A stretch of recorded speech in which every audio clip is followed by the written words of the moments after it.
Yan. So, nasa hosta na tayo. And this is climbing jasmine. Tumataas na po. Nasa 2 feet and a half na po siya. And then the what's this? Hydrangea. Yan. Hydrangea. Ang laki na po, oh. Ito po yung dinivide ko na hosta. Okay. Yan. Tapos yung aking vertical garden of herbs, ito po. Yan. Mint, oregano, rosemary sa taas. Yan. And then thyme. Ano ba to? English thyme. Ayan po. Bango po niyang lahat na yan. Tapos ito mint, iba't ibang mint. Meron akong chocolate mint, merong regular mint. Yan. Ito, this is not herbs, but na-incorporate ko kasi biglang tumubo, no? Bulgia. Parang purple po yung kanyang ground cover din yan, but na-save ko siya from previous plants. Tapos to, Columban or Columbian, no? With a creeping Jenny. So, isa lang pong sangatong na itanim ko dito, pero look at that. Almost mapuno yung kanyang pot. So, marami tayong na-save this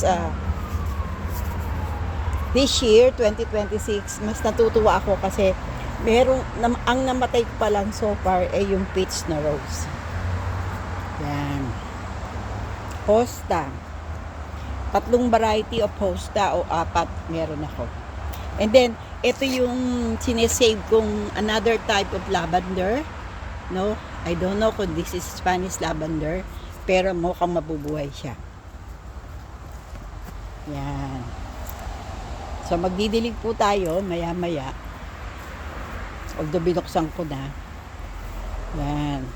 Yan. Ito tinrit ko rin tong lilac na to, na part of the mga tinrit. Ito yan. Lavender po yan. So, at the moment, I have 3 types of lavender. So, makikita nyo yun sa bulak. Ito, nakalimutan ko yung pangalan eh. Itong nasa gitna. Between 2. Yan, mga last year ko pa rin po yan. Tinanim. Ito po yung bago kong plant na itinanim. I will give you the name next time. 2 Unibus na under treatment. Ito po yung isa. Ito ay spiral yata to, no? Yan. Ito peonies. Yan, meron na siya, oh. May buko na siya ng peonies. Ito astilbe. Ang astilbe is very forgiving, meaning they have very good foliage. Ang foliage po niya, yun ang mas maganda kahit wala pa siyang bulaklak. Kasi napakaganda ng dahon, no? Makikita ninyo. Nilagyan ko siya ng Russian sage para hindi siya masyadong puntahan ng mga insects or bugs, no? Astilbe. Yan, makikita nyo may pangalan. Nilagyan ko na siya. Tapos paglagay ko para kahit nang didilig ako, hindi siya masira, nilagyan ko siya ng cutics na plain. Yan. So, pupunta po tayo dito. Ito yung aking laurel. Yan. Ito, 10 years na itong laurel ko. Hindi, sa awa ng Diyos. Di ba siya yumayabong? Pero makikita niyo yung kanyang branch. Oh, napakalaki. Yan. Ito po yung blackcurrant na sinave ko. Ang isa, just in case one of my friends come by at manghingi, meron na akong ready. Ito, another Russian sage. Ito po yung ating kamatis. Nilagyan ko siya ng marigold. Tapos, din po ako yan sa dulo, naglagay ako ng compost. Meron pa ako another vertical garden at that point, full salvia, English ivy. No? Yun ang ginawa ko dyan. Yan, sana nga. Tignan nyo kung gaano kayabong ang aking astilbe. Kaya sabi ko, very forgiving. Nag-i-start din siyang magkaroon ng buds. So, magpa-flower to in the next 2 weeks. May hydrangea. Yung pong nasa taas, white and pink. Ito po, dark pink. Yan. Tingnan nyo, oh. Ang dami na, oh. Makikita nyo, they have puti na spot. Yung po yung kasi katabi po nito, yung puno ng kapitbahay namin na cherry cherry tree. Magtataka ako wala pa siyang bunga samantalang panahon na ng cherry. Ito po, I think I bought this during COVID. Ano lang po siya, nasa hanging plant. Nakalagay siya sa parang ganon. Napakaliit po niya, ngayon para na putong puno. Kaya siguro if I have bigger drum, iriripat ko siya kasi baka marami na siyang ano. Yun yung sinabi nila, when you prune the hydrangea, wag mong i-prune during winter. Kasi parang na-open yung kanilang stem at hindi maganda ang growth. So, hinintay ko ng early spring tsaka pinrune yung mga naka-wayward na stem. Kaya for the first time, napakalago po nitong hydrangea na ito.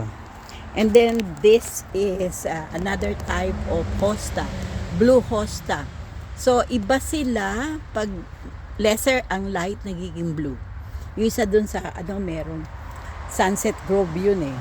So yun, rhododendron. Tapos meron din po ako doon another tree, yung cherry tree ko. Pero cherry shrub ang nangyari. Ito ang aking iisang cedar na mauunahan pa yata nitong yellow cypress. Yan. So underneath, ito yung mga Spanish lavender. Tinabihan namin ng marigold. Tapos para mapuno, kasi bagong tanim to, February namin itinanim. The whole of this was planted in February. So yung anak kong may-ari ng bahay, pangatlong anak ko, siya lang yung mukhang merong hilig sa pagtatanim. From among my kids, siya yung tumulong sa amin i-plant ito. Kasi sabi ko, this is your house. Kung wala na kami, you will be able to take care kasi kasama ka sa nag-start, no, nag-cultivate. So, yan po. Yan po yung start. Simple lang po kasi actually very expensive ang mag-plant kasi mahal ang mga halaman. So, ito, blue hosta din. Nakikita nyo. Tapos, combine another kind of hosta. Ang dami pala ng variety of hostas, no? So, ito po, rhododendron. Ang sabi dyan, you have to deadhead din para mag-continuous ang growth. So, pag dinedhead mo siya, meaning, tinanggal mo yung dried na, dried flower. Kasi puti po ito eh. No? Ito po yung isa sa pinakamatagal na halaman ko. When we were new, binili ko pa to doon sa Cloverdale, parang Sunday market.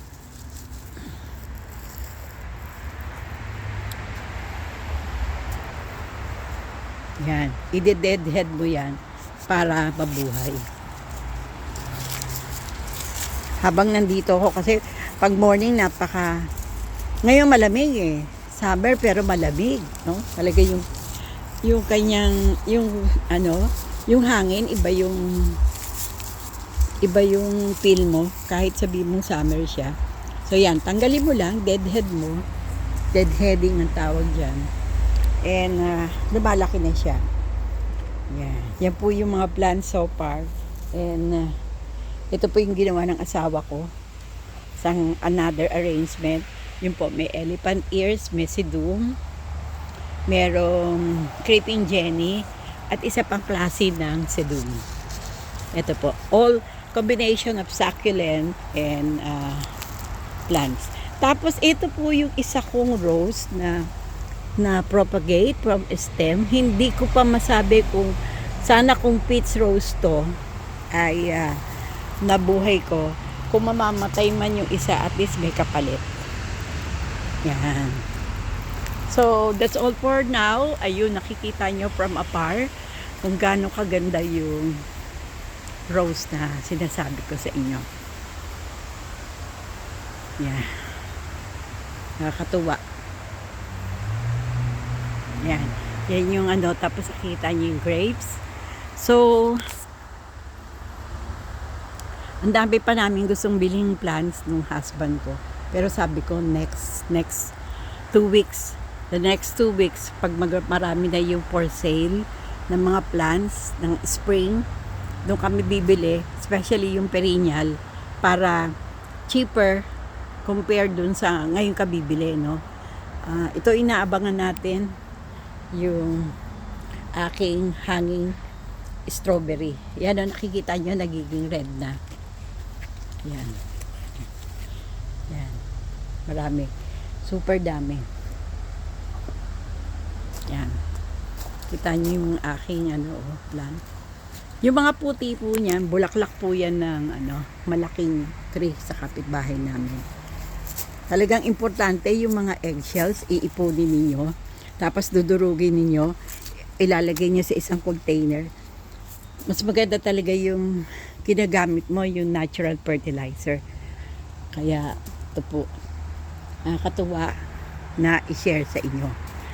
Yung garden is like life, is like your journey na merong ups and down, pero mas maraming ups sa ngayon kasi growth ang summer at saka spring. Yan. Yan yung ganda ng rose, no?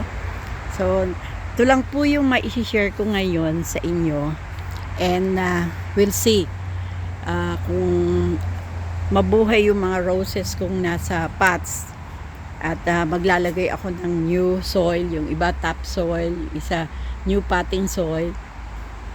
Kahit yung soil tumaas, kasi nga yung nangyayaring inflation sa atin. So, pag may garden ka, you don't feel bored, no? Parang lagi kang merong gagawin. Yun ang pinakamaganda sa pagre-retire. When you wake up in the morning, hindi mo na questionin kung may gagawin ka pa o wala. Kasi lagi mong sinasabi, kailangan pa ako ng garden ko. Maraming, hindi natatapos ng isang linggo ang gardening. Every day may makikita kang ibabaguhin, i-replant, i-repat. Kaya, buti na lang, dito kami dinala ng anak ko. Talagang, siya, may pagka-futuristic at the same time, very sensitive sa needs ng senior na about to retire.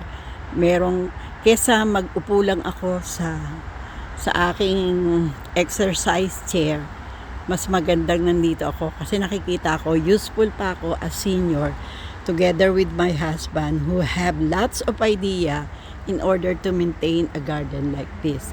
So, ang area po nito almost 5,000 square feet. Kasi sa Pilipinas, square meter no? So, konti lang po yung diferensya. Kasi for every 1 square meter, parang nasa 39 inches. Ang square feet, 36. Parang ganun po yun Yun ang pagkakaalam ko.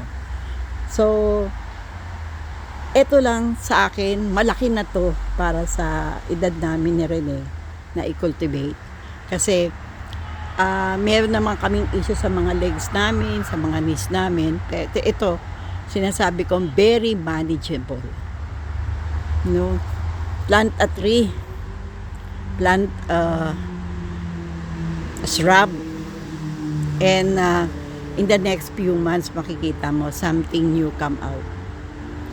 So nagkaroon kami ng small paradise dito sa small place namin dito sa Langley Township, and wala akong regret kung ako'y nag-retire ng maaga-aga kasi some people still working at the age of 70, 72. Pero ako talaga, nung ma-reach ko na yung malapit na ako mag-67, sabi ko, I should spend more of my time sa family ko at sa mga hobbies na I miss to do during the time na nagtatrabaho pa ako. So, yan po yung bagong arrangement namin dito sa garden. Maraming salamat po.